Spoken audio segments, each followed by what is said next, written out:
그때쯤 되어 이 도로 말미암아 적지 않은 소동이 있었으니 즉 데메드리오라 하는 어떤 은장색이 은으로 아데미의 신상 모형을 만들어 직공들에게 적지 않은 벌이를 하게 하더니 그가 그 직공들과 그러한 영업하는 자들을 모아 이르되 여러분도 알거니와 우리의 풍족한 생활이 이 생업에 있는데 이 바울이 에베소뿐 아니라 거의 전 아시아를 통하여 수많은 사람을 권유하여 말하되 사람의 손으로 만든 것들은 신이 아니라 하니 이는 그대들도 보고 들은 것이라.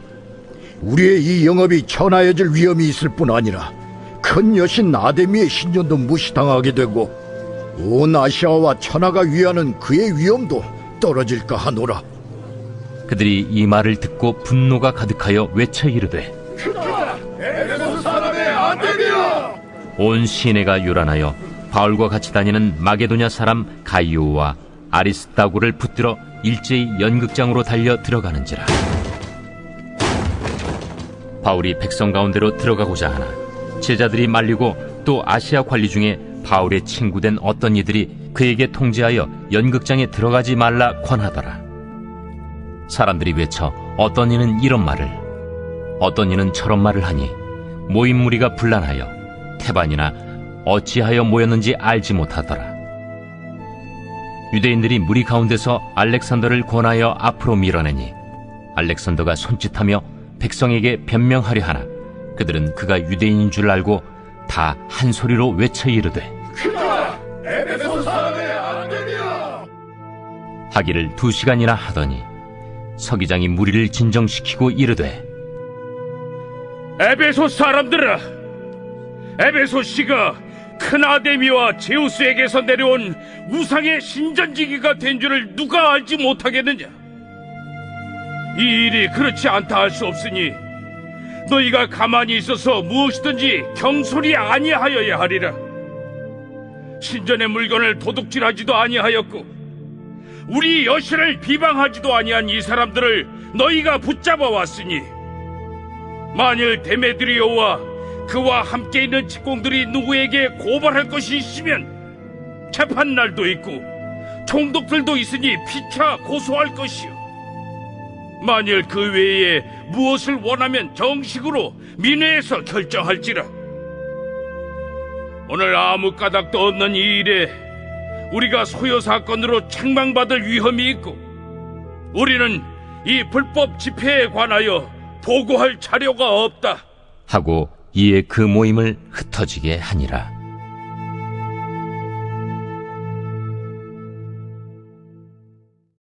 지금 우리가 보고 있는 사도 바울의 선교 여정은 세 번째 선교 여정입니다. 3차에 걸쳐서 그가 전도 여행을 했고 그 가운데 에베소에서 출발한 3차 전도 여행을 통해서 그가 성령께 이끌려 사역하고 있는 모습을 우리가 보고 있죠. 이 에베소 사역에서 우리가 짚고 넘어가야 할 아주 중요한 사건이 있다면 어떤 내용이겠습니까? 어제 본 말씀의 내용을 통해서 알 수 있는 것처럼 이미 복음이 선포된 그 땅에, 그래서 이방 지역에 예수 그리스도를 믿는 제자 그룹들은 있었지만 성령이 있음도 알지 못했던 제자들이 있었다는 사실을 주목해 봐야 합니다. 그리고 그가 이와 같이 복음을 들었지만 성령의 역사하심과 그 은혜를 놓치고 살아갔던 이들을 위하여 기도하고 또 이들을 양육하고 이들을 세워갈 때 그들의 삶 속에 하나님의 큰 은혜로 그들의 삶의 변화가 일어났던 것도 우리가 보았죠. 더불어 부흥의 역사가 일어나기 시작합니다. 어제 보았던 말씀 20절 말씀에 보면 사도행전 19장 20절에 주님의 말씀이 능력 있게 퍼져나가고 점점 힘을 떨쳤다라는 말씀을 우리가 보아야겠죠. 사도 바울이 지금 이와 같은 사역 속에서 성령께서 행하시는 권능과 기적의 역사의 한 중심에 서서 하나님이 하시는 일들을 그가 지금 경험하고 있다는 것입니다. 이와 같은 사도 바울의 하나님 행하시는 일들을 바라보고 또한 소망하며 나아갈 때 그 마음 가운데는 거룩한 꿈이 있었습니다. 그 꿈의 내용을 21절에 이렇게 말씀하고 있죠. 이런 일이 있은 뒤에 바울은 마케도니아와 아가야를 거쳐 예루살렘에 가기로 마음에 작정하고 나는 거기에 갔다가 로마에도 꼭 가보아야 하겠습니다 하고 말하였습니다. 사도 바울의 소망은 자기가 원하는 어떤 사역에 안주하는 것이 아니었습니다. 많은 열매가 있고 성과가 있는 그 자리에 멈춰서서 이것을 누리는 것에만 집중하는 것이 아니었다는 것을 알 수가 있죠. 사도 바울의 사역은 언제나 성령께서 그에게 말씀하시는 것에 그가 반응하고 또 그래서 순종함으로 그 사역의 열매를 거두는 그것 자체에 있었습니다. 그러니까 성과나 열매 자체가 중요한 게 아니라 성령께서 그를 이끄는 것에 순종하는 것에 더 중요한 가치가 있었다는 것이죠. 성령께서 사도 바울뿐만 아니라 사도 바울을 통해서 성령 받게 한 에베소 교회 성도들의 숫자는 사실 소수에 불과했습니다. 그렇게 성령을 체험한 제자들의 숫자가 약 12명 정도 되었다라고 하는 말씀을 어제 보지 않았습니까? 그 12명 정도 되는 이들을 중심으로 해서 사도 바울은 두란노에서 한 2년여 동안 말씀으로 양육하고 훈련시키고 함께 믿음의 여정에 섰습니다. 그 결과가 무엇이었을까요? 그 결과가 부흥이기도 했고 또 그 부흥의 역사가 많은 사람의 숫자가 늘어난 것이었고 그 힘을 떨쳤다는 말씀이지만 실상 사실 그 규모면에 있어서는 직감할 수가 없습니다. 예측하기 어렵다는 거죠. 그런데 오늘 우리가 읽은 말씀의 내용을 보면 사도 바울이 에베소 지역에서 복음을 선포할 뿐만 아니라 성령의 역사하심을 나타내고 또 제자들에게 안수하여 기도하여서 그들로 성령의 사람이 되게 할 뿐만 아니라 두라나 소원에서의 사역을 통해서 약 2년여 동안의 양육을 통해서 어떤 일이 일어났는지를 오늘 우리가 읽은 본문에서는 이렇게 말씀해 놓고 있습니다. 26절 말씀에 보면 데메드리오라고 하는 사람이 당시 자신이 하고 있는 일에 큰 걸림돌이 되어서 경제적인 손실을 예측하고 사도 바울을 모함하고 몰아세우는 장면에서 이렇게 말씀하고 있죠. 여러분이 보고 듣는 대로 바울이라는 이 사람이 에베소에서 뿐만 아니라 거의 온 아시아에 걸쳐서 사람의 손으로 만든 신은 신이 아니라고 말하면서 많은 사람을 설득해서 마음을 돌려놓았습니다. 사도 바울의 한 사역은 세상의 헛된 것에 묶여 살아가고 있는 사람들의 마음을 돌려놓는 일이었습니다. 그런데 그 영향력이 얼만큼의 영향력이라고 지금 말하고 있습니까? 단지 에베소 지역에 국한된 것이 아니라 거의 온 아시아에 걸쳐서 사도 바울이 가는 곳마다 그렇게 복음이 힘있게 전하여지고 또 이미 선포된 복음의 메시지를 들었던 이들에게는 성령의 나타나심과 역사하심을 잘 증거하여서 그들로 하여금 하나님의 실제를 경험하게 하고 하나님 나라의 역사의 한 중심에 설 수 있도록 그들의 삶을 돌보아 주었다는 것을 분명히 말씀하고 있습니다. 여러분, 이와 같은 사역의 주도권이 오직 성령께 있다는 사실을 우리가 생각해 보아야겠죠. 앞서 우리가 사도 바울의 꿈에 관한 이야기도 잠깐 언급하지 않았습니까? 사도 바울은 어디에 가고자 했습니까? 로마에 가고자 했습니다. 그가 로마에 가고자 하는 것은 단지 로마가 세상의 중심이었기 때문만은 아닙니다. 사도 바울의 마음 가운데 온 땅의 중심지였던 로마를 가는 것이 아주 중요한 가치가 있다고 여겼을 것이 분명합니다. 세상의 중심지인 로마에 서서 복음을 전할 때 그 속에서 복음이 얼마나 영향력 있게 세상으로 뻗어갈지를 우리는 짐작할 수 있기 때문에 그렇습니다. 그러나 그보다 더 중요한 이유가 어디 있을까요? 사도 바울로 하여금 로마로 가게 하시는 분이 성령님이셨기 때문에 그렇습니다.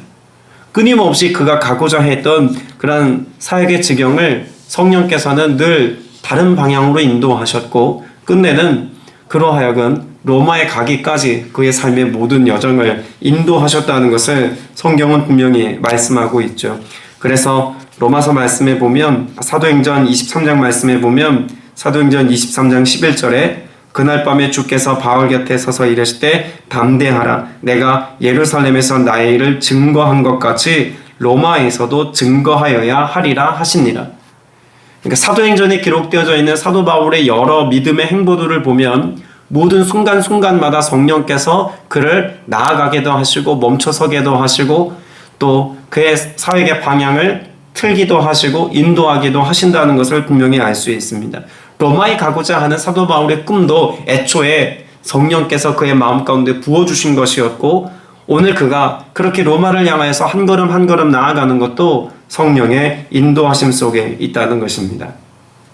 오늘 이 하루를 살아가는 여러분의 삶에 크고 놀라운 변화와 같은, 또 혹은 주님의 사를 감당함에 있어서 엄청난 사를 감당하는 큰 이벤트는 없을지도 모릅니다. 그럼에도 불구하고 오늘 말씀을 통해서 우리가 알아야 할 것은 믿음의 삶을 살아가는 그 믿음의 여정에서, 순례자와 같은 삶을 살아가는 오늘의 여러분의 인생길에서 믿음의 한 걸음을 내딛는 그 한 걸음조차도 나의 원함과 나의 꿈을 위해서가 아니라 하나님의 뜻을 이루기 위한 한 걸음이 되시기를 주님의 이름으로 축복합니다. 두라나 소원에서 양육받았던 12명의 제자들을 중심으로 한 사도 바울의 훈련을 받았던 사람들은 당시 에베소 지역을 넘어서서 아시아 지역을 바꾸고 있었습니다. 주님은 오늘도 그렇게 오늘 여러분 한 사람 한 사람을 통해서 그 복음의 선한 영향력이 세상에 나타나게 하는 것을 기뻐하십니다. 그 일을 위하여 우리를 부르셨다고 해도 과언이 아닙니다. 오늘 저와 여러분이 이와 같은 부르심에 순종하기까지 믿음의 삶을 결단하고 오늘 이 아침에 기도하실 때 주님의 거룩한 도구로 여러분을 사용해 주실 줄로 믿습니다. 우리가 복음을 전하는 그 지역에 항상 화평한 일이 있고 형통한 일이 있고 또 즐겁고 행복한 소리만 들리는 것은 분명 아닙니다. 오늘 말씀에 보면 23절에 이렇게 기록하고 있죠. 그 무렵에 주님의 도 때문에 적지 않은 소동이 일어났다라고 말합니다. 그리스도인은 어떤 면에서 세상을 소동케 하는 자들이라고 해도 과언이 아닙니다. 왜일까요? 지금 여기 일어난 소동은 어떤 소동입니까? 사도 바울이 전한 복음, 사도 바울이 증언하고 있는 성령의 나타나심과 역사하심은 이전에 보지 못했던 복음의 내용이었고 진리의 내용이었습니다. 이전에 한 번도 경험해보지 못했던 이 모든 것들이 그들 마음을 지금 흔들고 있고 또 복음의 메시지를 듣는 사람들로 하여금 예수 그리스도를 따름의 삶을 살고자 하는 소망과 여망의 마음이 일어나고 있다는 것을 분명히 말씀하고 있지 않습니까? 이것이 그들로 소동케 했습니다. 여기 말하는 소동이라고 하는 것은 사실 어떤 그들로 하여금 사회적인 현상으로서의 소동을 이야기하는 의미가 큽니다. 그런데 이런 사회적인 소동이 일어나기 전에 어떤 변화가 있었다고 우리는 먼저 전제해야 할까요? 복음을 들었던 한 사람 한 사람이 그 내면에서부터 이전과 같은 삶을 살아서는 안 되겠다라고 하는 그런 자신의 삶을 돌아보는 변혁이 일어나고 있었다라고 전제할 수 있지 않습니까? 복음은 그렇게 사람을 바꾸어 놓는 능력이 있습니다.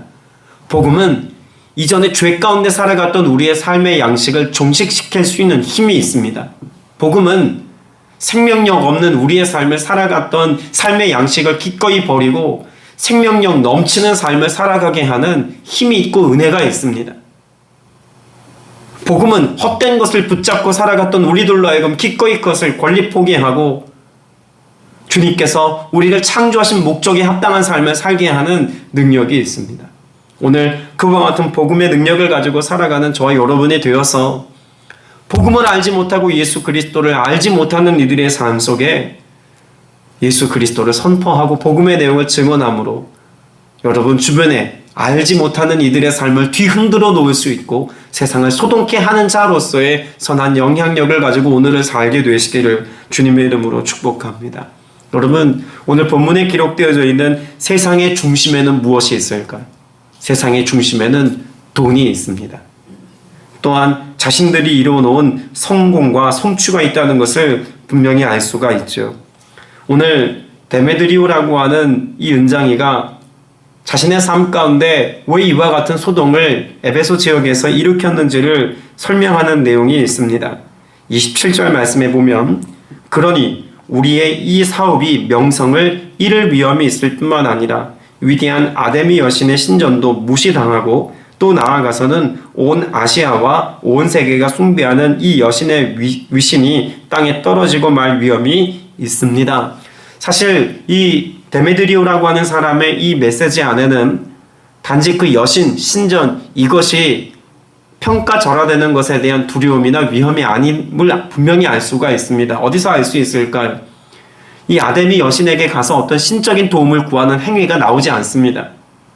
철저히 데메드리오는 자신이 믿고 따른다라고 하는 어떤 신앙적 기준을 가지고 지금 이와 같은 소동을 벌이는 것이 아니라 자신의 삶의 영역을 스스로 지켜야 한다는 신념에서 비롯된 행위들을 벌이고 있다는 것을 분명히 보여주고 있죠. 자, 그러면 여기 나오는 이 명성 또 혹은 또 자신이 쌓아놓았던 그런 숭배의 대상, 이것은 여신이라고는 말은 하고 있지만 실상은 누가 신격화되어 살아가고 있는 삶의 모습을 보여주는 것입니까? 내가 곧 신과 같이 나의 삶의 영역이 또 이렇게 보호받는 것의 가치를 더 중요하게 여기는 삶을 살아가고 있는 어떤 이들의 모습을 말하여 주고 있다는 것입니다. 그런데 이 일에 위협을 당하고 있는 겁니다. 무시당하는 것, 명성을 잃어버릴 것, 위신이 땅에 떨어지는 것. 그러니까 결국은 여신의 명성이나 여신에 대한 그런 위신이 땅에 떨어지는 것이 아니라 나의 위신이 또 나의 명성이 내가 무시당하는 이것이 싫은 겁니다. 그리하여서 이것 때문에 그는 소동을 일으키고 많은 사람들을 끌어모아다가 사도 바울과 그 일행들을 지금 몰아내려고 하는 일을 벌이고 있는 것이죠. 재미있는 것은요, 이와 같은 신념에 붙들린 삶을 살아가는 데메드리오의 삶이 오늘 이 시대를 살아가고 있는 정말 생명에 붙들린, 복음에 붙들린 사람들의 모습과 일면 닮아 있다면 어떻게 생각하십니까? 우리는 분명 진리를 따라갑니다. 예수 그리스도를 믿는 믿음 안에서의 삶을 삽니다. 성령의 인도하심과 역사하심이 얼마나 실제적인가를 성경이 증언하여 주고 있고 가르쳐 주고 있고 또한 이것을 우리의 삶 속에서 경험할 수 있는 은혜라고 말하고 있습니다. 그런데 우리가 믿는 복음의 내용을 우리의 삶 속에 실천하며 살아가야 할 그리스도인조차도 데메드리오와 같이 자기가 주인이 되어주고 자기가 그와 같은 신앙의 중심에 서서 여신의 이름을 빙자하여서 자신의 위협당함을 참지 못하는 이것과 같이 우리도 예수 그리스도의 이름을 빙자하여서 자신을 보호하고 자신의 것을 지켜내는 일에 열심을 내고 있다면 우리의 신앙이 데메드리오의 그것과 별반 다르지 않다고 해도 과언이 아닐 것입니다. 데메드리오에게 있어서 아데미 여신은 그저 신상이었고 종교에 불과했습니다. 그러나 우리에게 예수 그리스도는 한낱 인간이 만들어낸 그런 신상이나 종교에 불과한 것이 아닙니다. 하나님은 우리의 창조주이십니다. 예수 그리스도는 온 땅의 주가 되시고 우리의 구원자이십니다. 성령께서는 지금도 오셔서 이 구원의 역사를 이루시기까지 우리와 함께 계시고 우리 안에 역사하시되 하나님의 권세와 능력을 가지고 오늘도 선한 하나님의 일들을 이루어가기를 기뻐하시는 주님이십니다. 그와 같은 성령의 역사하심이 인간이 만들어낸 우상이나 신념에 불과한 이것과 견주어서 생각해 볼 수 있다는 것 자체가 어쩌면 우리의 신앙이 너무 스스로 약화시켜 놓은 어떤 것이 되어버린 것은 아닐까 생각해 보게 된다는 이야기입니다. 바라기는 여러분에게 있어서 하나님의 말씀이 하나의 우리 인생의 가치를 설명해주는, 부연 설명해주는 설명서 정도가 아니라 우리의 인생을 살아가는 일의 도덕과 또 남다른 삶의 양식을 설명해주는 어떤 윤리서가 아니라 오늘 여러분의 인생으로 하여금 살아가야 할 목적과 방향을 제시해주고 우리가 존재해야 될 이유를 발견하게 하고 내가 하나님 앞에서 죄인인 것과 또한 내가 하나님 앞에서 오늘 복음에 합당한 삶을 살아야 될 이유들을 발견하게 하는 영적인 눈을 뜨게 하는 그런 진리인 것들을 여러분이 꼭 발견하셔서 하나님의 목적에 합당한 삶을 살고 믿음으로의 삶을 순전하게 살아가되 오늘 나를 만나주시는 하나님의 실제를 이 은혜 안에서 경험하며 살 수 있게 되시기를 주님의 이름으로 축복합니다. 우리의 신앙은 살아있는 신앙이어야 합니다. 오늘의 경험하는 신앙이어야 합니다. 더불어 그와 같은 기쁨과 은혜를 맛보았기 때문에 복음의 증인으로서의 삶을 살 수 있는 것이지 우리의 삶 가운데 이 복음의 능력과 또 복음의 은혜 안에서의 삶이 어떤 것인지 맛보지 못하면 우린 결코 이와 같은 복음에 합당한 증인으로서의 삶을 살아가는 일이 어렵습니다. 불가능하지는 않지만 어렵다라고 말할 수 있겠죠. 사도 바울은 지금 소동이 일어난 그곳을 향해서 뛰어들어가고 있다고 30절에 말씀하고 있습니다. 군중 속에 들어가려 하죠. 이 군중 속에 들어가려고 하는 사도 바울의 모습에서 무엇을 볼 수 있습니까? 그는 이와 같은 소동이 일어난 곳에서 어떤 대가 지불을 하더라도 예수가 그리스도이심을 전하고자 하는 신앙적 열정이 있었고, 또 복음을 변호하고 또 자신이 경험한 살아계신 예수 그리스도를 그들에게 나타내는 일을 증언하는 일에는 자신의 그 어떤 것도 아까워하지 않는 순전한 제자의 모습을 오늘 본문의 말씀을 통해서 볼 수 있습니다. 오늘 우리도 영적인 자리에 안주하는 신앙생활을 해서는 결코 안 된다고 생각합니다. 사도 바울이 군중 속으로 달려들어갔던 것처럼 우리도 세상 속으로 달려들어가 세상 속에서 선한 영향력을 끼칠 수 있는 그런 증인으로서의 삶을 오늘 또 살아야 할 줄로 믿습니다. 세상이 우리를 어떻게 바라보고 평가하는지가 중요한 것이 아닙니다. 오늘 본문 말씀에도 보면 세상에 대하여 사도 바울이 평가받습니다. 판단받습니다. 이 시대를 살아가고 있는 우리가 이것을 도외시하고 이것을 무시하고 우리가 편협하게 우리의 신앙만 지키면 된다는 그런 이야기를 하자는 것이 아닙니다. 진리를 선포하고 복음을 증언하고 하나님께서 우리에게 주신 거룩한 부담감을 가지고 나아가는 영적인 삶을 살아가는 것이 육적인 삶을 살아가는 세상의 방식과 충돌할 때에 세상이 영적인 삶과 믿음의 삶을 살아가는 우리를 향하여 평가하는 것에 매여서 우리 스스로 믿음의 삶을 포기한다면 여러분 이것은 하나님을 기쁘시게 하는 삶일 수 없다는 것을 우리의 마음 가운데 늘 염두에 두고 살아야 한다는 이야기입니다. 하나님을 기쁘시게 하는 삶을 사시겠습니까? 사람을 기쁘게 하는 삶을 사시겠습니까? 오늘 사도 바울은 그렇게 하나님을 기쁘시게 하는 삶을 살기 위하여서 기꺼이 군중 속으로 들어가 그렇게 복음을 전하려고 애쓰는 모습을 볼 수 있습니다. 세상 사람들, 사도 바울이 뛰어들려고 했던 세상 사람들의 삶의 모습을 극단적으로 잘 보여주는 말씀이 34절입니다. 군중들의 모습을 이렇게 기록하죠. 군중은 알렉산더가 유대 사람인 것은 알고는 모두 한 목소리로 거의 2시간 동안이나 에베소 사람의 아담의 여신은 위대하다라고 외쳤다라고 말합니다. 여러분 이 고백 속에 에베소 사람의 아담의 여신은 위대하다라고 하는 이 말 속에 믿음의 고백이나 진리의 내용이 포함되어져 있습니까? 여러분 이 말 속에는 어떤 진리의 내용도 담겨 있지 않습니다. 단지 신념의 내용입니다. 이해하고 있는 것을 말하는 정도입니다. 우리가 외쳐야 할 고백, 여러분 그 고백 속에는 무엇이 있습니까? 생명이 있고 진리가 있고 영원한 하나님의 나라에 이르게 하는 거룩한 도가 있습니다. 주 예수를 믿으라 그리하면 너와 네 집이 구원을 얻으리라 라고 하는 선포와 에베소 사람의 아담의 여신은 위대하다 라고 하는 이와 같은 신념 섞인 고백의 차이가 얼마나 극단적인지를 우리는 잘 알아야 합니다. 여러분 이것은 신념이고 내가 지금 이해하고 알고 있는 정도를 설명하는 것이지만 사도 바울이 외쳤던 예수 그리스도를 통한 구원의 역사와 믿음으로 말미암아 영원한 하나님의 나라에 이르는 것과 약속하신 성령을 선물로 받고 오늘의 때에 그 그리스도의 영이신 성령님과 함께 살아가는 이 생명력 넘치는 삶에 대한 복음의 내용은 결코 같은 것일 수 없습니다.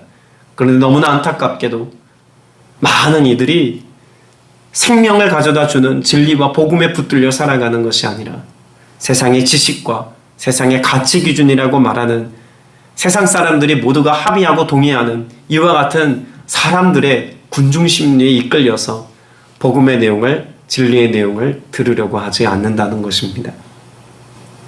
오늘 이와 같은 모임에 참석한 사람들, 오늘 이와 같은 군중에 속해 있는 사람들의 모습을 기록하고 있는 이 내용 중에 보면 그들이 왜 거기 와서 지금 이와 같은 이야기를 하고 있는지 모르는 사람이 대다수다라고 하는 내용을 포함하고 있습니다. 그러니까 자신들이 지금 뭘 외치고 있고 왜 이런 모임에 참여하고 있는지도 모르는 상황에서 이와 같이 경솔하게 행동하는 모습을 보여주고 있다는 거죠. 그러나 사도 바울은 분명히 아는 자였습니다. 그가 선포하는 진리의 내용이 무엇인지 머리로 이해했고 삶으로 경험했고 자신이 마치 이와 같은 생명력 넘치는 삶의 중심에 서 있는 것과 같이 오늘을 살고 있는 삶을 사도 바울은 살고 있었습니다.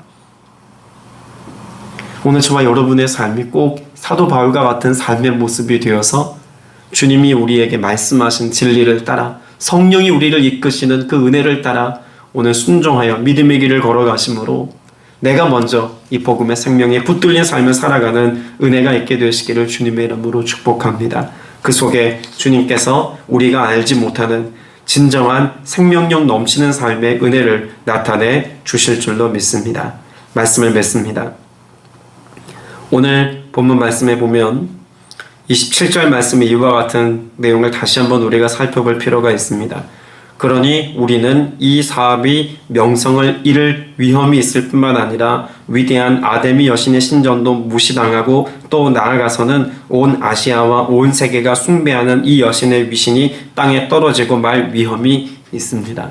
여러분, 이 말씀 속에서 우리가 이 한 가지 사실을 발견할 수 있게 되시기를 바랍니다. 하나님은 세상을 이기십니다. 세상의 그 어떤 논리도, 세상의 그 어떤 가치도, 세상의 어떤 종교도 유일하신 참 하나님 앞에서, 예수 그리스도의 복음 앞에서 무릎 꿇을 수밖에 없다는 사실을 분명히 말씀해 주고 있는 내용 아닙니까? 오늘 우리는 그렇게 위대한 진리를 가지고 놀라운 생명의 역사를 가지고 그 복음의 중심이신 예수 그리스도와 함께 오늘을 살아갑니다. 오늘 저와 여러분에게 이 위대한 승리의 역사가 내 인생 가운데도 있음을 확신하셔서 담대히 오늘을 살아가는 은혜가 있게 되시기를 주님의 이름으로 축복합니다.